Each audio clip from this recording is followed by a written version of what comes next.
80 पढ़े, 80 golden concept. 80 golden concept number क्या बोलता है, बहुत ही बेहतरीन अब चैप्टर शुरू होने वाला है इन इक्वालिटी का।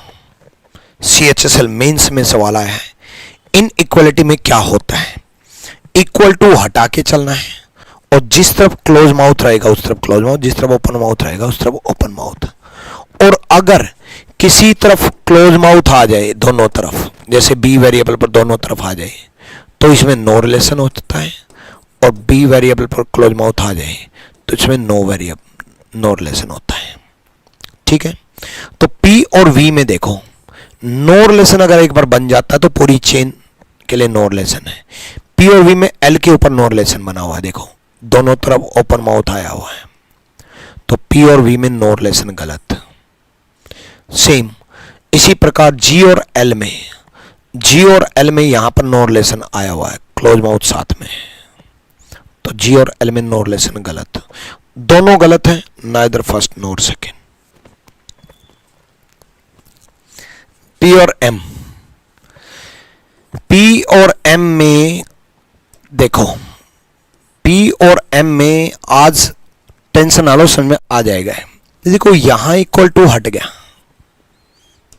तो इक्वल टू नहीं रहना चाहिए। देखो बच्चे, मैं आपको थोड़ा बेसिक से भी सिखा दूं कि अगर ये दे रखा है तो यहां इक्वल टू हट गया ना, तो M और P में इक्वल टू नहीं होना चाहिए, ये होना चाहिए।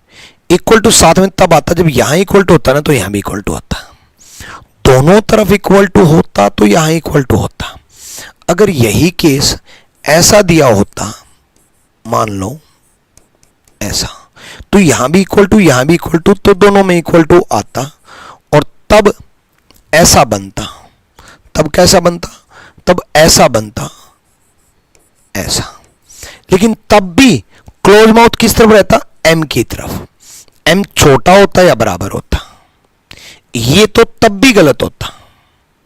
क्लोज माउथ M की तरफ होना चाहिए और वैसे भी इक्वल टू दे रखा तो वो गलत।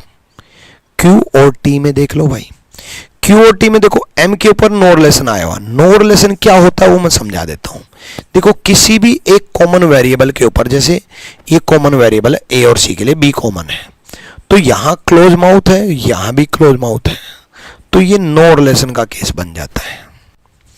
तो Q और T में जो है, Q और T में ये क्लोज माउथ यहां बन जाता है, क्लोज माउथ यहां बन जाता है, तो नो रिलेशन का केस बन जाता है।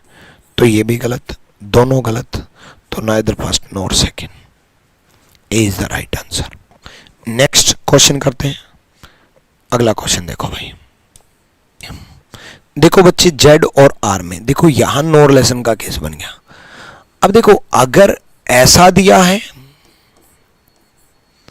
तब भी नो रिलेशन बनता है, और इसके बीच में बराबर डाल दिया है तो भी नो रिलेशन बनता है।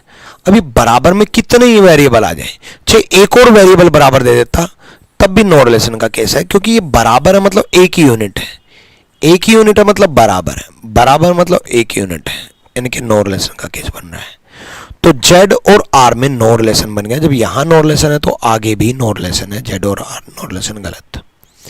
J और C में इक्वल टू अकेला नहीं आएगा, अकेला इक्वल टू तो ठीक होगा ही नहीं, अकेला इक्वल टू तभी ठीक होगा जब सब कुछ बराबर दिया होता, ऐसे सब कुछ बराबर दिया होता तब अकेला इक्वल टू ठीक होता, अदरवाइज गलत है।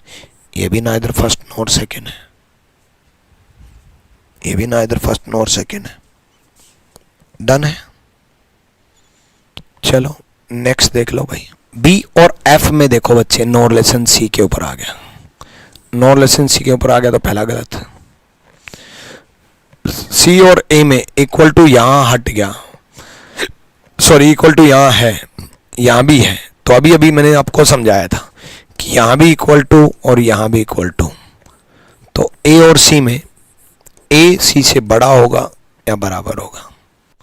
बिना इक्वल टू दे रखा गलत है, दोनों गलत है, ना इधर फर्स्ट नोर सेकेंड, ना पहला ना दूसरा। ऐसी ही वीडियोज के लिए रीजनिंग गुरु ट्रिक्स चैनल को फॉलो करो, सब्सक्राइब करो। Thank you.